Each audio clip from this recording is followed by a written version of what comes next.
Guardando só um pouquinho. Então, boa tarde para todo mundo. Essa é a aula da semana 5, tá? A gente vai continuar falando de alguns aspectos físicos da Europa, tá? E depois, na semana que vem, possivelmente a gente vai falar sobre a população europeia, que é bem interessante a gente estudar. Isso, Daniel, a aula vai até às 16. Se acabar antes, a gente termina antes, tá bom? Deixa eu passar aqui para vocês.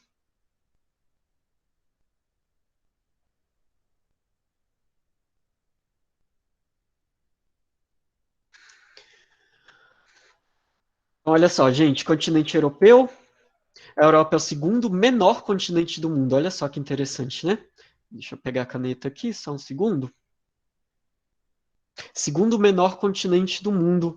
E mesmo assim, a Europa é o berço da nossa civilização, né? A gente pode ver que dentro da história tanto a história mais recente, a história mais antiga, a atualidade, tudo na Europa é muito interessante porque é como se fosse, né, o coração do mundo. Tudo que acontece sobre a economia, sobre a política, passa principalmente na Europa, né? Isso é muito interessante para a gente começar a pensar nas coisas que a gente vai ver na semana que vem, tá? Tendo uma extensão aqui, ó, de 10 milhões, né, de quilômetros quadrados, só para a gente comparar, gente, o Brasil tem 8 milhões e tantos mil quilômetros quadrados. Então, a Europa e o Brasil são praticamente do mesmo tamanho, né? Tendo uma diferença aí de 2 milhões de quilômetros quadrados, e se a gente for pensar, é pouca coisa, né? Então, de fato, a Europa é um país bem pequeno, né? Representando aqui, ó, só 7% das terras que existem, né? Das terras emersas que existem no globo. Predomina um clima temperado. A gente tem vários tipos de clima dentro da Europa, mas o clima temperado é o que predomina, né? Quando a gente fala que predomina, quer dizer que é o que mais existe naquele continente, né? É considerada um continente mais plano de todos. Por que isso? Porque a gente viu na aula passada a Europa ela é basicamente constituída de planícies e dobramentos modernos, que são as montanhas. Então, o fato dela ser plana, né, a maior parte dela ser plana é justamente por essa predominância das planícies, né? Com altitude média de 230 metros acima do nível do mar. É bem pouco, né? Brasília está a mais ou menos 800, 900 metros de altitude em relação ao nível do mar, por exemplo, né? Aqui, ó, com extensão de 2 mil quilômetros na planície do norte, que se estende desde as costas atlânticas francesas, né, desde a França, até os Montes Urais, que é a divisa entre a Europa e a Ásia, tá? E a gente viu algumas imagens na aula passada sobre esses montes Urais, tá? Ao sul está separada do continente africano pelo Mar Mediterrâneo, né? Então esse Mar Mediterrâneo é o que separa a Europa da África, tá? Fronteira que se reduz a uns 30 quilômetros no Estreito de Gibraltar.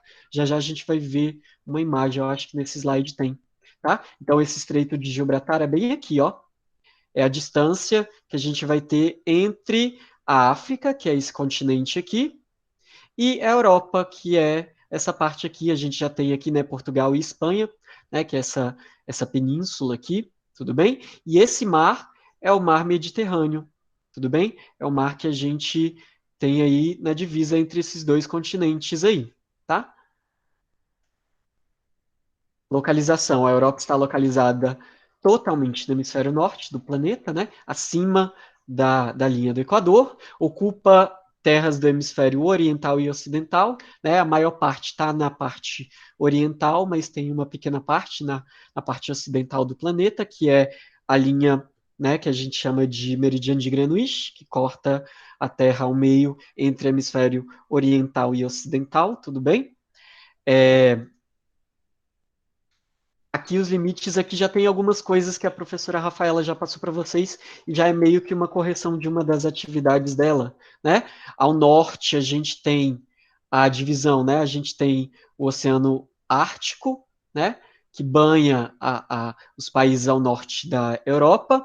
A leste a gente tem os Montes Urais, que são essas cadeias de montanhas que tem ali na Rússia, né? Ao sul tem o Mar Mediterrâneo, que a gente acabou de ver no mapa, e o Mar Negro, que também tem no mapa. O Mar Negro é esse aqui, ó.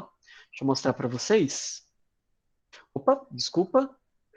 O Mar Negro é esse aqui, ó. O Mar Negro é esse daqui, tá bom? Esse é o Mar Negro. Voltando então. E a oeste a gente tem o Oceano Atlântico, que era uma das questões que a professora Rafaela já tinha passado para vocês, né? Os dois oceanos que banhavam a, a Europa. Então a gente tem o Oceano Atlântico e o Oceano Ártico ao norte. Tudo bem? Teve gente que colocou, eu estava corrigindo, né? Teve gente que colocou Pacífico. Não, gente. Pacífico banha os Estados Unidos lá daquele outro lado. Nem o Brasil é banhado pelo Pacífico, né? Então, a Ásia é banhada pelo Pacífico, não a Europa. A Europa só é banhada por esses dois oceanos, tá? E os mares que tem dentro da Europa, que é o Mar Mediterrâneo, o Mar Negro, tá?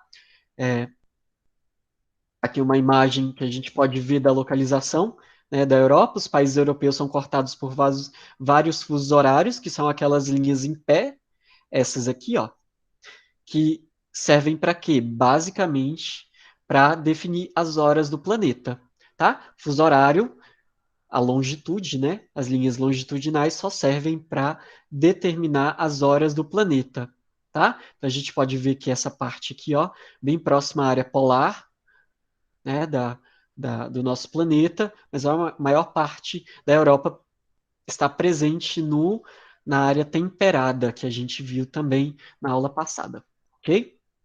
Fatores que influenciam no clima a gente viu, né, na aula passada, a latitude, né, a latitude ela é um fator determinante para o clima da Europa, porque a gente vai ter as estações do ano, as 4 estações do ano muito bem definidas, né? Verão muito quente e chuvoso, inverno muito frio, em alguns lugares neva, né? O inverno bem rigoroso. Na primavera as flores vão florescer, né? Um clima que está se preparando para chegar no verão. E no outono as folhas começam a cair, que é também um indício de que a região está se preparando para o inverno, né? Continentalidade, né, também é um fator que vai interferir no clima do, da Europa. A gente lembra da aula passada que maritimidade é a influência do mar sobre um lugar. Então, se o lugar é próximo ao mar, o mar vai trazer o quê? Vai trazer mais umidade para aquela região. Né? Então, todos os lugares que estão próximos ao mar têm muita umidade. Isso vai favorecer muito o regime de chuvas, por exemplo. Já os lugares que estão mais afastados do mar recebem essa influência da continentalidade. Tá? E a continentalidade ela traz uma característica mais seca para a região. Então, os lugares mais dentro do continente têm menos probabilidade de chover, tá? Como aqui em Brasília, por exemplo, né? Não é a gente está no período mais seco, então a continentalidade atua de maneira muito intensa aqui em Brasília, por exemplo, tá? Já a maritimidade vai influenciar em Brasília? De jeito nenhum, tá? Maritimidade vai influenciar só os lugares mais próximos do oceano, do mar, ok? Corrente do Golfo, né, que é uma importante corrente marítima, que também é um dos fatores que a gente viu na aula passada. E aí essa corrente do Golfo, ela leva águas quentes para a região. Isso vai favorecer alguns lugares, por exemplo, que são muito frios. Então essa corrente do Golfo vai amenizar as temperaturas, né? Principalmente lá nas Ilhas Britânicas, né? Na, na Inglaterra, por exemplo, né? Ali naqueles países, naquelas ilhas ali. Tudo bem? E aí vai interferir de certa forma para o clima, com certeza. E os ventos, né, que vão favorecer bastante aí essa alteração dos climas da Europa. Tipo de clima da Europa que a gente viu na aula passada e revisando, clima de montanha, lembrando que quanto maior a altitude, menor a temperatura. Então a gente pode perceber que em lugares mais altos a gente vai perceber a presença do frio, tudo bem? Clima temperado oceânico também é um clima muito importante, ó, é formado por um elevado índice pluviométrico. O que é índice pluviométrico? Índice de chuva, tá? É a mesma coisa. especialmente na primavera e no inverno, e sem grandes variações anuais, tá? Então, o clima temperado vai ter umas características assim. Clima temperado continental, já é mais dentro do continente, né? Que tem a influência da continentalidade que a gente tinha visto. Ocorre no centro e leste da Europa, né? Então, mais para dentro da Europa, tudo bem? As chuvas desenvolvem com menos incidência, olha só, por conta da continentalidade que eu acabei de falar. Que no temperado oceânico, apresenta verões quentes e chuvosos, invernos extremamente o quê? Frios, tá? É uma das características aí desse tipo de clima. E o clima mediterrâneo, que são aquelas regiões, os países que estão mais próximos do mar Mediterrâneo, tá? Esse tipo de clima ocorre no sul da Europa, ou seja, na parte sul, né? Próximo ali à África, né? É, com verões quentes e invernos mais amenos, né? O inverno não é tão rigoroso nesses lugares, né? Em relação às outras partes do continente. O verão é bastante seco e o inverno é bastante chuvoso, o que é diferente do nosso clima aqui de Brasília, né? No nosso clima do Brasil, por exemplo, o nosso verão é muito chuvoso e quente, e o nosso inverno é muito frio e seco, totalmente diferente, né? Então os climas eles vão variar dependendo da posição que eles estão no planeta Terra. Por isso que a latitude é tão importante, tá? E o clima subpolar, tá aqui, subpolar, predomina próximo à região ártica, que é aquela região mais em cima, mais próxima ao Polo Norte, tá? Apresenta verões curtos, e olha só, o verão, a parte mais quente, olha a temperatura que chega, 16 a 21 graus Celsius, né? Que já é uma temperatura de clima frio. Isso é a parte mais quente da época do ano dessas regiões. E o inverno é extremamente rigoroso, com temperaturas que podem chegar a menos 50 graus Celsius, ok? Aqui a disposição dos climas, ó. Aqui o clima mediterrâneo. Pois não? Alguém quer falar alguma coisa? Não?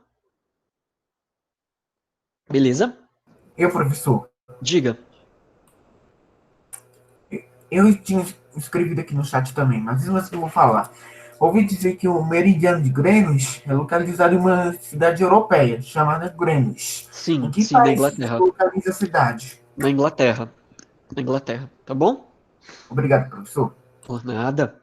E aqui a gente tem a variação dos climas, né? Aqui é, é uh, o clima temperado continental, que a gente tinha falado, aqui o clima temperado oceânico, tá? A gente tem várias variações aqui, que a gente pode, infelizmente o mapa não está com a nossa com a nossa legenda, que é obrigatória para ter no mapa, mas dá para ter uma noção, tudo bem?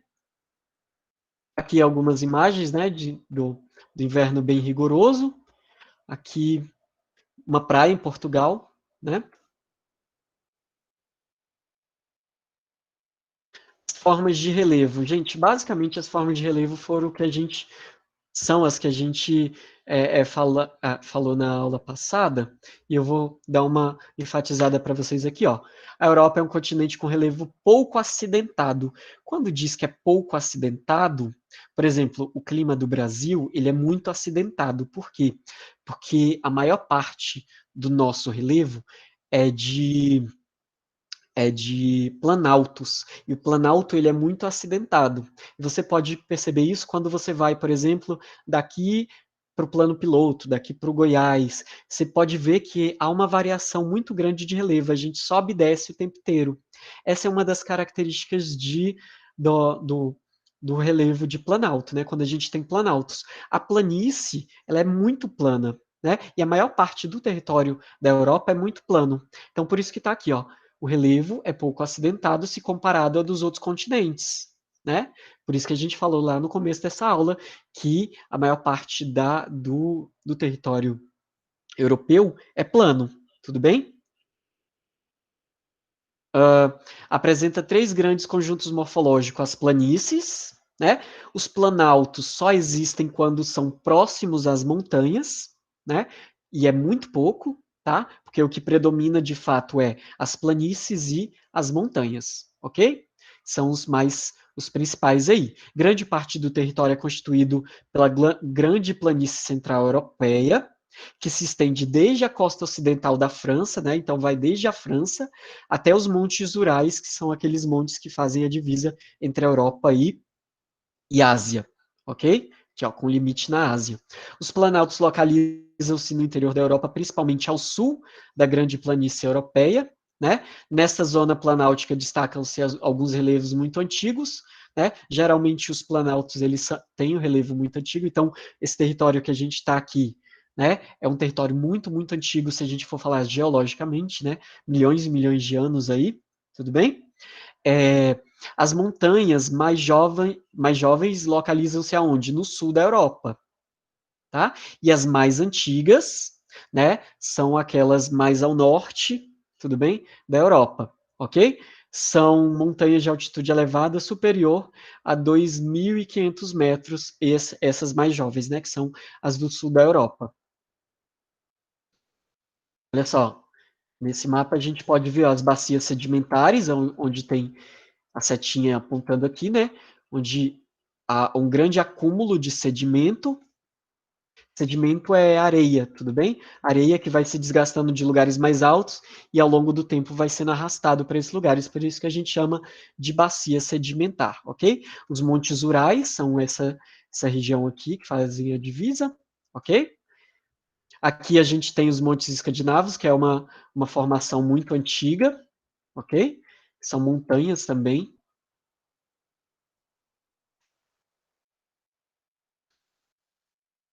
Os Pirineus, né? Partes altas também da Europa. Os Alpes, né? Muito conhecidos pelo turismo, por exemplo, né? Os Alpes suíços se estendem desde a Suíça, um pouco no sul da Alemanha, na França, né? Vários países aqui, parte do norte da Itália também, tudo bem? Aqui os Balcãs, a região dos Balcãs também tem uma região com bastante altura, né? Bastante relevo acidentado. Aqui a gente também tem algumas montanhas em território italiano, tudo bem? O Cáucaso, essa região também faz divisa com a Ásia, tudo bem? São regiões montanhosas. Aqui a gente tem os Cárpatos, nessa região aqui, ó, faz quase que um S, uma vírgula, enfim. Essa região aqui também acidentada. Aqui os outros Alpes, né, os Alpes Dináricos, nessa região aqui, próximo ao Mar Mediterrâneo, tá? Aqui algumas imagens reais para vocês terem uma noção. Gente, se vocês perceberem, sempre que, né, como a gente falou na aula passada, aqui a gente sempre vai ter a formação de gelo, de neve, né? Quando é no verão, essa neve derrete, ela vira água.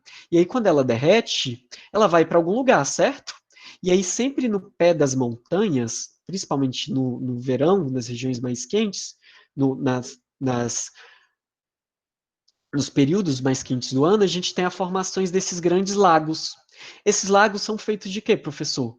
Do derretimento do gelo. O gelo derrete, né? A gente chama de gelo, né?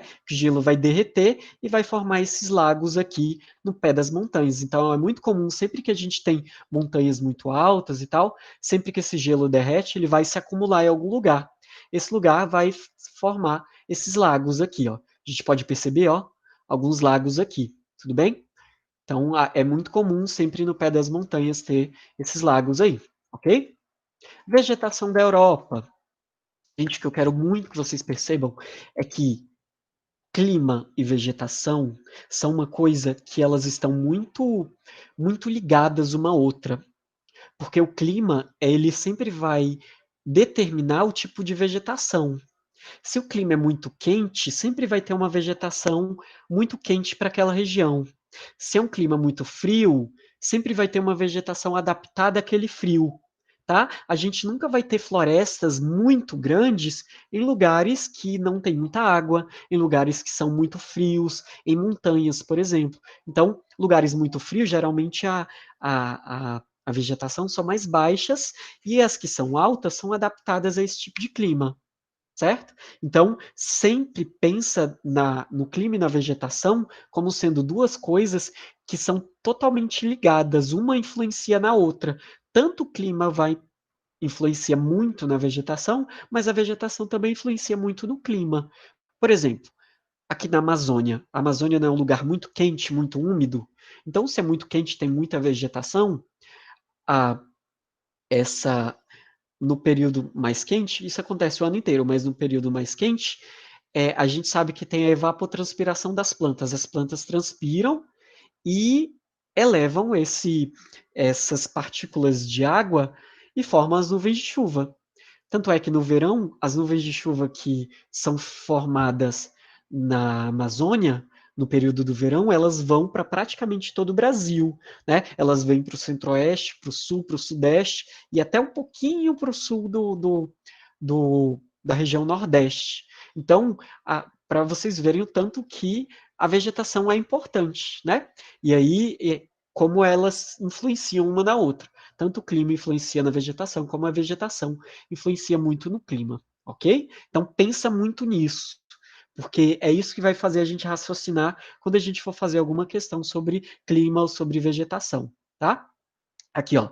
Atualmente, a maior parte das formações vegetais da Europa já foi destruída, né? Por quê? Porque muitos lugares foram ocupados pelo homem, transformados em cidade, foram retirados a vegetação nativa para plantações.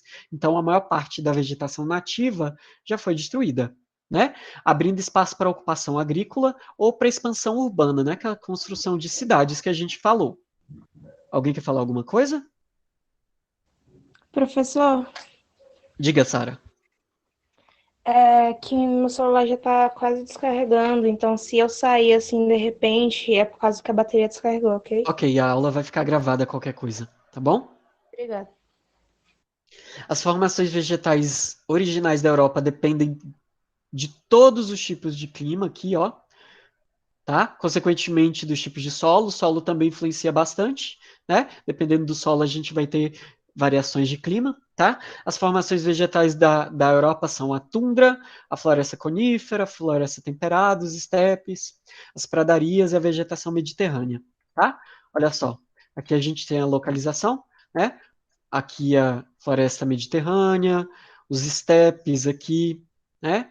Em lugares mais aqui ao sul da Europa, a taiga, né? A gente vai ter em vários lugares da Europa aqui, floresta boreal, a tundra.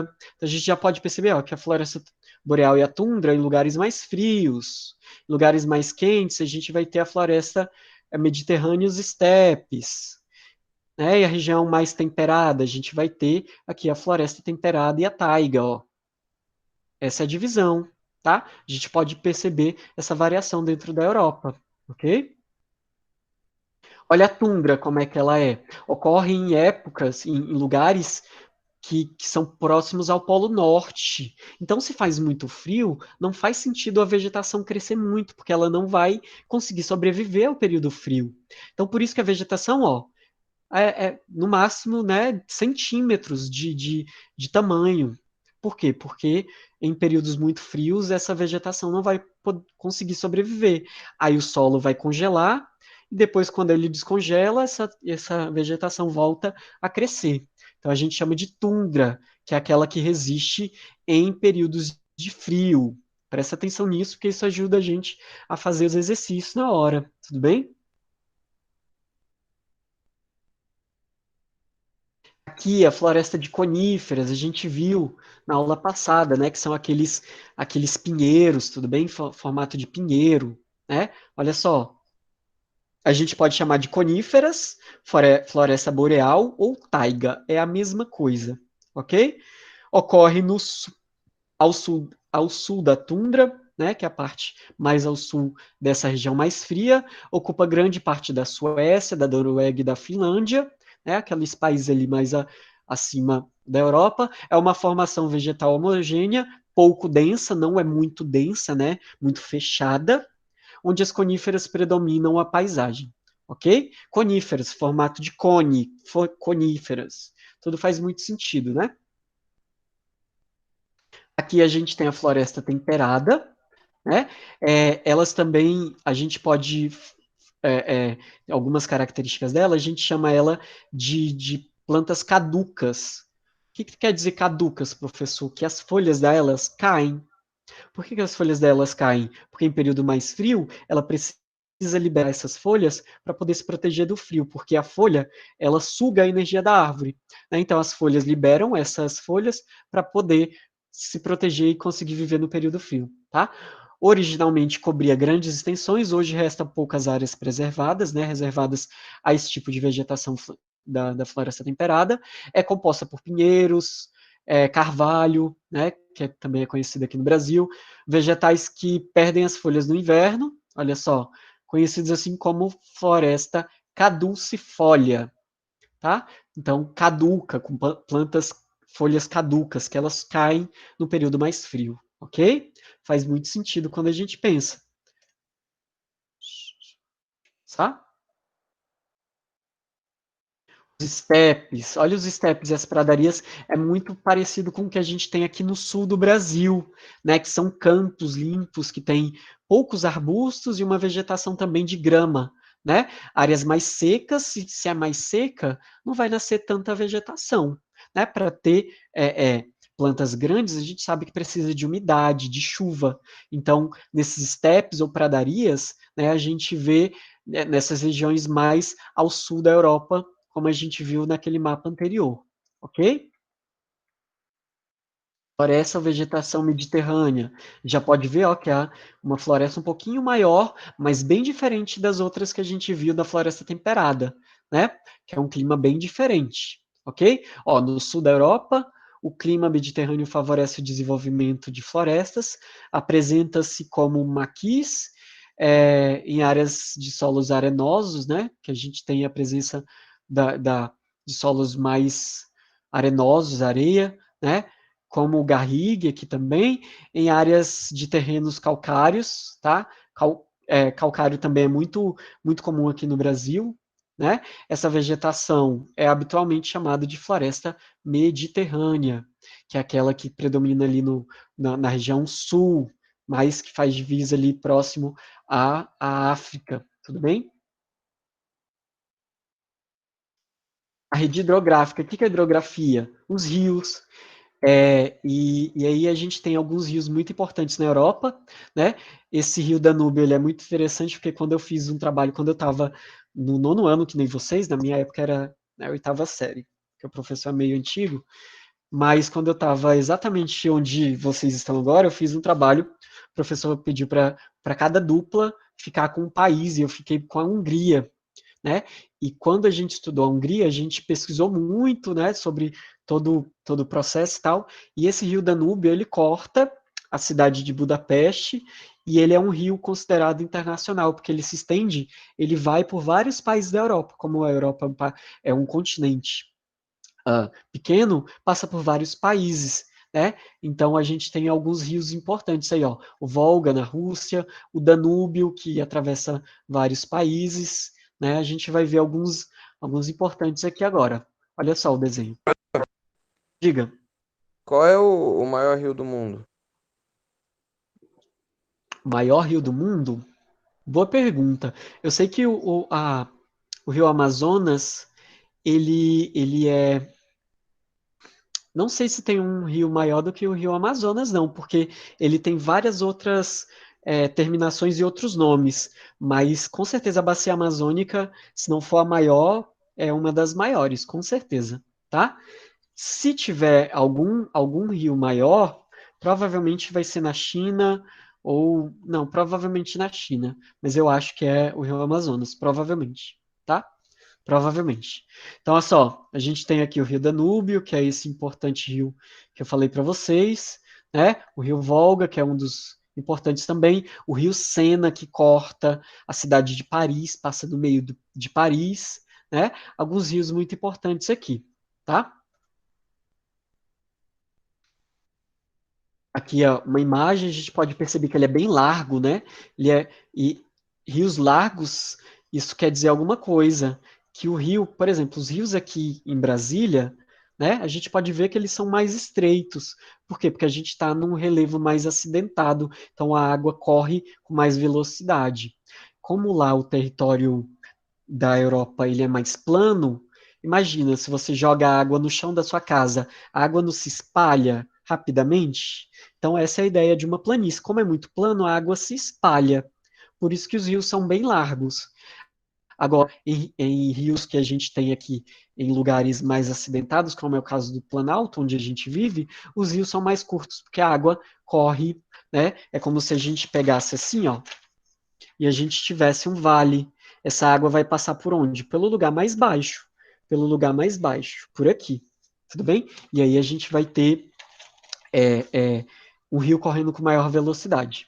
Ok? Aqui o rio Volga, né, que a gente viu que é um dos maiores, mais importantes é o Danúbio também, né, que ele corta vários e vários países. Olha só, a Áustria, a Eslováquia, a Hungria, a Sérvia, a Bulgária, Romênia, a Ucrânia, né? Então, vários países aí são cortados por esse importante rio, né? A bacia do Rio Reno também, que a gente tem, ele é o rio mais importante europeu, né? Devido ao transporte de produtos, então as pessoas, né? Os países conseguem transportar, olha só, um barquinho aqui, ó, transportando produtos. A gente não tem muito isso no Brasil, porque os nossos rios não são muito navegáveis. Já na região norte tem bastante, né? Por quê? Porque lá os rios são bastante, né, navegáveis, né? Por conta justamente da disposição do relevo. Então aqui esse rio é bastante importante, principalmente para o transporte de materiais, de produtos, enfim. Tudo bem? Aqui outros rios, né, importantes que a gente pode ver. Aqui a gente pode ver o rio Danúbio, provavelmente, ó, exatamente, o rio Danúbio, ele nasce lá em cima, ó, olha por onde ele passa. Ele corta praticamente toda a Europa, olha só. Ele vai de um canto a outro. Tudo bem? Lagos na Europa, como eu disse para vocês, os lagos muitas vezes eles são preenchidos pela água da chuva e pelo degelo. O que é degelo da neve? É quando o gelo das montanhas descongela e vai indo para esses lagos. Tudo bem? E aí são utilizados para transporte, para turismo, né? Para várias coisas importantes lá economicamente na Europa, ok? Litoral europeu, a gente tem aí vários lugares. Aqui é como se a gente tivesse a divisa, né, da África, Marrocos, e aqui a Espanha. Tem uma distância de 30 quilômetros entre os dois continentes, entre um lugar e outro, né? 30 quilômetros é o quê? Como daqui ao plano piloto, por exemplo, né? Então é uma distância bem pequena. E a gente chama esse trecho de Estreito de Gibraltar. Estreito de Gibraltar é o nome desse lugarzinho onde tem a divisão entre o Oceano Pacífico e o Mar Mediterrâneo, né? Ok? É isso.